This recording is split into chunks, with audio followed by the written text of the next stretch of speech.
Okay, YouTube, this is the Death Scouter making another video, and today we're going to be adding a wiring harness to the trailer hitch that I just installed. See my other video for that. 2006 Jeep Commander. This is made by Curt, part number 55414, and you're going to like this kit because this requires no splicing, no wire cutting, no electrical tape, no anything. This is called a T-connector. So I did one of these for my Jeep Liberties, but if you haven't seen that video, that's okay, because we're going to do a new one here for the Commander. And a little breezy today, so all my garbage is flying around. And what you're going to see me doing here is struggling with a couple of rubber bands to get all this. There we go. So here's what we have. We have the flat 4 connector that will go to your trailer. We have the ground wire, which is green normally. Oh, it's white. We have the ground wire and the T connectors that will go to the driver's side, and we have the T connectors that are going to go to the, or actually believe these are going to be driver's side, these are going to be passenger side. Alright, so the only thing you need to know to access these is how to take off the taillight lenses on the Jeep Commander. And that requires, walk with me, and we're grabbing a screwdriver. And that requires simply prying off these plastic caps that are in 2 holes holding this in place. This is a absolutely shitty design. It's part of the reason why the Commander has got such low quality ratings and so many complaints. The rest of the world would do this with a screw. The Commander does this with a T connector, a plastic connector that lends itself to braking. Fortunately, I'm doing this now in mid-May. Actually, I'm doing this on Mother's Day. But if I was doing this in winter, I'd be petrified of snapping this plastic. But if you take a close look at these connectors, and hopefully the sun is cooperating with me, maybe I'll show them on here. You see the connectors actually are notched, one at the one end and one at the other. And what you do is by getting your screwdriver underneath that notch, come back here, you little, oh bugger. What you're going to do, by getting your screwdriver underneath that, you're going to pry this top piece away from this piece here, which in turn releases that connector. So let's do the driver's side together, shall we? So we're just going to get the screwdriver down in here, and we're going to pry out a little bit. Really not a whole lot to work with, which is why this is such a shitty design. Do a little from the top, do a little from the bottom. Got to work our way around. You see how we're slowly starting to work out a little slack? What a shitty design. This, I can see these things breaking with little effort at all until we can get underneath there and pop these things out. What an absolutely piss poor design. I love Jeep. They're so easy to work on. They're so much fun to drive. There's nothing like them on the road. But damn, Chrysler does not give 2 shits about quality, I tell you. It's such a disappointment. They'll make something that looks good, and damn, it doesn't last. Which is why I have so many videos of me working on my Jeep. Always fixing something. Okay, so with these plugs out, we'll go ahead and we'll revisit the instructions to make sure that I have them right. But essentially, once these are out, all you need to do, maybe get your fingertips back here. This will be a two-handed job, but I'm just going to grab on to the lens and just pull it away from the car. Alright, and what we're going to end up doing now is disconnecting the wiring harness that comes up from the frame. So we'll be leaving the wiring connectors for the bulbs as is, pressing down on this tab to release this plug. Alright, so we'll press down and pull. Oh, God forgive me, I know you guys hate my camera work. Let me try this. Alright, no camera. Bear with me. Stay with me. Alright, so if I got my fingertip, got my fingernail actually right down on top of that clip, which actually pushed down enough for this to pull away from. This is the wiring connector that you need to be aware of if you're buying a hitch online.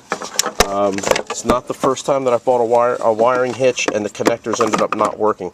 But what we're going to do is, you'll notice that there is a female and a male connector. Kind of makes it idiot proof, because we're going to have a male and a female connector. So we're just going to route this wiring harness underneath the bumper assembly. We'll come up through this hole down here, and we'll plug in the male to the female and the female to the male. This is why it's called a T connector. It goes in as a T, and then you're done. No splicing. All you really need to do is maybe get underneath here with some wire ties and zip up the wiring ties. And then on my Liberty, on my Jeep Liberty, there was a hole already for this ground screw. And ground is ground, so it doesn't really matter which, but we do need to get left and right correct, so when we turn on our turn signals, they work. Alright, well, we're going to see what the instructions say about tapping in with a ground screw. But for right now, let me verify which side is left and which side is right. I'll get underneath the fender, underneath the bumper, and route these cables up and put them in place before I connect them, and then I'll turn the camera back on, because I don't think that's anything you want to see me under the car wiggling around. I mean, it all becomes self-evident. There's plenty of space under the bumper to route these wires, so when you get underneath there, you'll figure it out. This adapter, this box here with the wiring, all the electronics in it, will always go into the driver's side. It's been that way on every kit that I've ever put in on different models of cars. So the yellow and brown wires are for your driver's side. So check this out. We will find the plug that is male. Plug it till it clicks. This is going to go into this unit here. Okay, I love doing one-handed work so that I can make YouTube videos. Plug it till it clicks. So we're now connected. Now there are no spots on this driver's side where there is already a hole, because I need to install this grounding screw. So as much as I'd like to avoid drilling a hole, we are going to drill a hole, and the instructions say that we are going to drill a hole with a 3/32 and use the screw provided. So here's the second packet of screws. So we'll be getting a drill and drilling the 3/32 hole, and to tell you the truth, I might drill or just Gorilla Tape. I'll wash this out and Gorilla Tape this in place so it doesn't hide. But now what I want to show you is look straight down through the bumper there. That's the ground. Here, hello, say hello to Mr. Shoe, right? So this is your bumper. This is the portion of the car where the tail light used to be. So you just drop that down, and we're going to route these wires. So the flat 4 connector, that's what this is, called a flat 4. This is what's going to connect to your trailer. So this only needs to come as far as here. The green and red, we'll call these the Christmas tree wires, or Christmas wires. These are going to get routed all the way over to the passenger side and up through the hole, and then again through the T fashion, just plug in. So let's take a look underneath here and see what we've got to work with. So take a look here under the Jeep. Plenty of space. See that? We got plenty of space. We have plenty of, this is frame. This is the new handy nifty spiffy trailer hitch that I just installed. And we'll just run these wires straight across. Right? And we'll feed them up into, straight up into where the tail light is. And what we'll do is we'll just come back with some zip ties, and we'll zip these wires up out of the way so they don't hang down and look fugly. And at this point it just becomes a matter of cosmetics, right? We just want to zip tie it and dress it up, make it look pretty. And then we'll go back. We'll come back around and we'll take care of the grounding screw, and we'll just push these back into place. All right, we'll line everything up over here. See, we have a nub and a nub that will align with the holes into the frame here. We'll just snap everything back into place, and we'll put these cheesy connectors back in, and we'll be done. So the only tool you really need is the screwdriver for prying out these El Cheapo hole sockets, and then if you don't have a ground screw already in place or a grounding hole, a 3/32 bit and a cordless drill. Take about 2 seconds. And obviously a screwdriver for that. So what are they using? They're using a Phillips screwdriver. So flathead screwdriver, Phillips screwdriver, and a drill will be good to go. Let me go ahead and do that, and we'll take this and hold this up into position and say, all right, where do we have room? So if you take a look in here, it seems as though this is a huge pocket of space. See that? If you're not sure what I'm looking for a place where we can hide that black box and the screw. And here's a nice big open gap that's going to be created. So right about here, right? X marks the spot right here, which if you're eyeballing it up, maybe about 4 fingers down from this hole is this big open gap, which is where I'm going to tape this converter box and put in the grounding screw. And they say to make sure that you know what you're screwing into, so because when you punch a hole through, you don't want to punch a hole through something else. So what I'm going to do is instead of punching the screw here and the back of the screw being visible when I open the tailgate, I want to make sure I move over a little bit so it's hidden by the body and the frame. So I'll be putting my screw over here to the side. So these are some of the things you think about when you got to make a modification such as that. All right. Done rambling on. Let's get the drill. Let's get okay. So got my drill bits out just to give you an idea how small 3/32 is. Really, it's just enough to start the threads on this little thing. I mean, this is the fourth smallest bit in my set. So again, we're gonna come over here, and I'm just gonna pick a spot.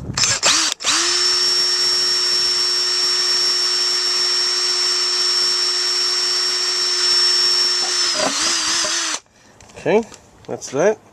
Just don't need to drive it through too far. And then we'll open up our packet here that came with this, and you see they gave us a few zip ties between you and me. That's a joke. I don't think these are going to be enough to get all those wires up out of the way. Maybe at least not to my liking, at least. But you know, they're the experts. They're the ones that make these things for a living. Let's just dump this stuff out. There we go. There's our screw. Phillips screwdriver for those of you who are getting motion sickness watching my camera work. Once again, it's just what happens, right? What's happening when you do one-handed work. So here's the screw, self-tapping screw. You see that? Got that little drill bit on it. So technically, with that bit, you wouldn't even have had to do much work. You could have just put that up there. You know what? That pisses me off. They should have told you that. If you ever see these screws, the very tip of those screws is a drill bit. So if you were to take your drill and put a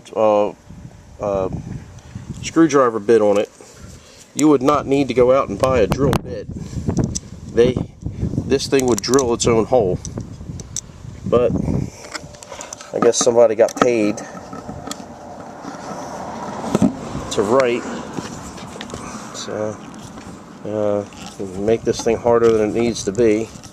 So there you see it's starting to route out its own hole. It's drilling out the hole bigger. And this is called a self-tapping screw. And there we go. We're threaded now. It's starting to drive itself in. I like to pull the slack up off of it. Just, you never want to have wires or connectors under tension unnecessarily. Alright. And you want to snug it down. Now be careful now. With something like this, you could over tighten and just strip that out. Then you'll need to get a bigger screw and keep making that doing that until you learn from your mistakes. All right, so let's just go with this. At this point, electrically, the driver's side is complete. Now what I'm going to do is I'm going to go over here and grab my handy dandy rag, because I'm just anal. I really am. I'm sorry. I got my window cleaner. Anything will work. I'll spray this down. God, why is he doing that? What is wrong with this guy? Did he eat paint chips as a kid? I'm going to come in here and I'm going to grab my Gorilla Glue, or my Gorilla Tape. And what I'm going to do is, now that I have a nice clean surface, I'm just going to take this box and just tape it up here out of the way. There's really no need for me to do that, other than I want to. Because when I clean up the wires down the bottom and I zip tie everything in place, there would be no reason for this to fall out and get in the way. But you know, we do things a little different on a Death Scouter channel. So let me get myself a nice piece of tape and cut this. Camera's down. Sorry about that. All right. I'm going to bring up this box. Alright, here's what I'm doing now. I've laid my Gorilla Tape on this box. I got the box in a spot where I'm 99% sure that it's not going to be in the way of anything. And I'm just going to adhere it up out of the way. Pull the wires up and get this up out of the way and just dress it up nicely. And because this is electrical, or nothing more than, technically it's just duct tape, I can move this if there's a problem. So now we're going to go ahead and we're going to come back here and make sure that the edge of the taillight lens goes over the sheet metal. And on this side, we're going to make sure that these two little nipples line up here with these holes. And when everything's lined up, let's give everything a nice little push. Everything looks good. From this side, the holes line up, the holes line up. We take these ridiculously poorly designed tabs and just work them back into place. Man, what a shitty design. And what they'll do now is they'll seat themselves back in there. Okay, and then to lock them in place, just give it a push. Just give it a push. Shitty design. Shame on you, Jeep. But it is what it is. Alright, so you got the gist of it now. Now it's just a matter of cosmetics, repeating it over there on the passenger side. But that's the gist of putting in a T-harness connector from Curt. Okay folks, so I'm back underneath the car. I'm doing some final dress up. And I realize that a lot of this is plastic. So what I did is I just took a drill bit and I came up here. I am to the right of my spare tire as I'm laying on the ground, right? So I'm on the driver's side is what I'm trying to say. And I just drilled myself a little hole in this plastic. And don't worry about doing anything that's going to lead to rust, because this is all plastic in here. And what I did, or why I did that, is now because I'm going to take these wires that are coming down and I'm going to start tie wrapping them up and getting them up out of the way. And I did the same thing on the passenger side, and now I'm going to come over here and do it on the driver's side. And I just want to do this so that I can zip these wires up here and get them up out of the way so they don't hang down, so that they're not visible when the car is driving down the road and such. But I wanted to show you that, you know, with these bumper mounts, I mean, there's obviously a few other places that we could have zip tied to, but with these plastic bumper brackets, it's a perfect place. I mean, there's so much space if you look around over here, all throughout here, on the more as we move over to the passenger side of the vehicle. There's all this plastic that you can drill into in order to nicely zip tie and hide these wires. So wanted to show that to you. just to make sure that we're doing a nice complete video and everything that we're doing makes sense, and you know about it going into the project. Like me, I'm here and I'm learning about it as we go. You'll know about it in advance, and that's why I created my YouTube channel. Alright, thank you.